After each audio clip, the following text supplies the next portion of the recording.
Good morning. This is the Black News, and this is your host, G Pizzle. This morning are on celebrity news, police brutality, and sports. The first topic is the shooting and the rioting that took place in Kenosha, Wisconsin. You have a young man who was breaking up a fight and was shot 7 times in his back. Where's the justification for that? The police said he feared for his life, that he was reaching for a knife. But at the time of the incident, before you took the shots, you never knew that this man was going to his car to retrieve a knife. For what apparent reason would he have to go retrieve a knife for? In the incident that he just broke up a fight. His kids is in the car.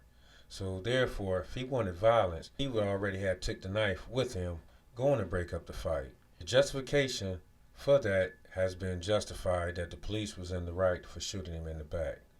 You have other commentary that's speaking on that incident as far as saying he deserved what he got. I think that's wrong.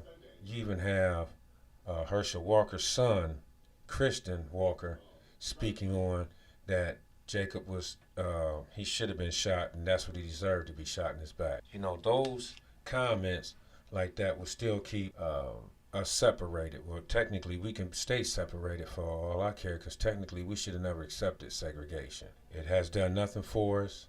It also has been giving us problems ever since, and we still trying to please the man to be considered equal. We already was equal. We're beyond equal. We're beyond a whole lot of things that we have invented. But still stay on this topic. The rioting in Kenosha, also there was another shooting that took place with a young man walking through with an AR-15 and shot and killed two protesters, which happened to be white, which the white community has said nothing about that at all. You know, when it comes to white on white crime, they don't speak up on it. They don't protest. They don't make loud noises about the situation.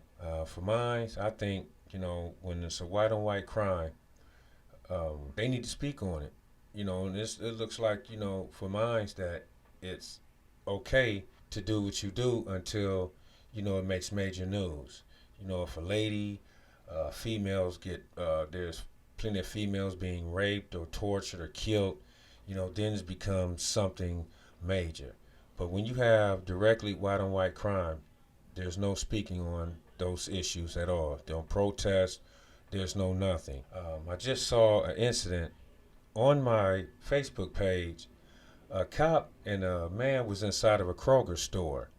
The man had the cop by the headlock. The cop was in fear for his life.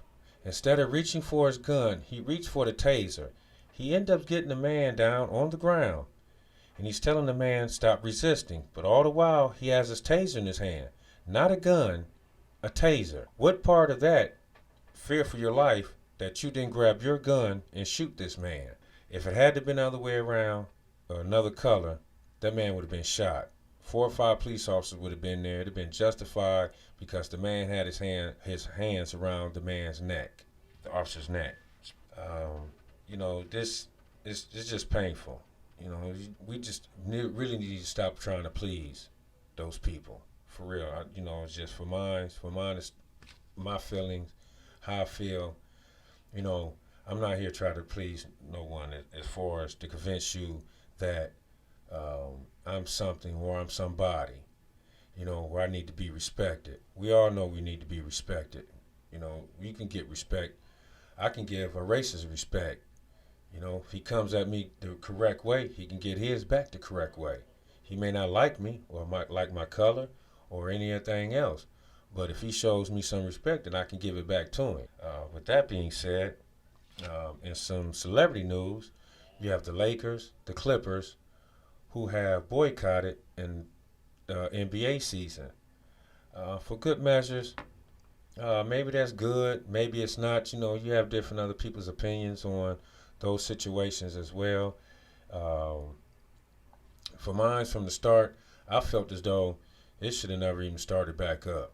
You know, you're not letting people in to see the game. To me, it doesn't feel right. The excitement, you know, with the crowd, the cheerleaders, you have the announcers, just the whole nine of commercials. It just doesn't feel basketball to me. But as far as them taking the stance on this police brutality and other things that's happening in this world, hey, I'm with it. I applaud Kenny Smith for getting up and doing what he did on the show. He feels as though he's an ex-basketball player, just like the police. They stick by theirs. You should stick by yours. And I do applaud Kenny Smith for that. And some celebrity news. We still would like to know what happened to Megan Thee Stallion inside that car. We know she was shot. Why she was shot, we don't know. She mentioned that Tory Lanez shot her, but we don't have the whole full details as to why she was shot. She just never went into specifics as to what took place other than her being shot. I don't know. I wish I could get some feedback from someone or some people on this topic. This has been the Black News, and this is your host, G Pizzle. I'm going to sign out for now. I hope you have a good morning, a good rest of the day, good afternoon, and we're going to pick this back up soon. Thank you for tuning in, and please tune in again. Thank you.